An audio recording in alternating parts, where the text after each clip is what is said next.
Pre ओपनिंगमध्ये share मार्केटमध्ये मोठी उसळी। अमेरिकेने भारतावरील टॅरिफ कपात केल्यानं शेअर मार्केटमध्ये उसळी।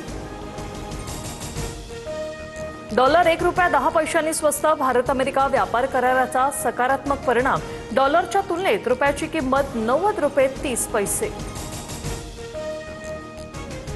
दिल्लीत एनडीए खासदारांच्या बैठकीत पंतप्रधानांचा सत्कार। अमेरिकेसोबतच्या व्यापार करारानंतर मोदींचा प्रफुल्ल पटेल यांच्या हस्ते सत्कार। अजितदादांनंतर पालकमंत्री पदाबाबत मोठे निर्णय अपेक्षित। पुण्यासह पालकमंत्रीपद सुनेत्रा पवारांकडेच, तर बीडची जबाबदारी नव्या मंत्र्याला मिळण्याची शक्यता। दादांकडील काही पदांसाठी पुन्हा निवडणुकीची शक्यता। पार्थ पवारांचं नाव राज्यसभेसाठी जवळपास निश्चित। एनसीपीची कोर टीम आणि मित्रपक्षांची सहमती, सूत्रांची माहिती।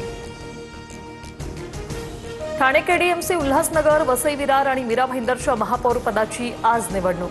ठाणे, कल्याण डोंबिवली आणि उल्हासनगरात महिला राजणार, तर भाईंदरमध्ये भाजपनं अमराठी उमेदवार दिल्यानं मराठी एकीकरण समिती आक्रमक।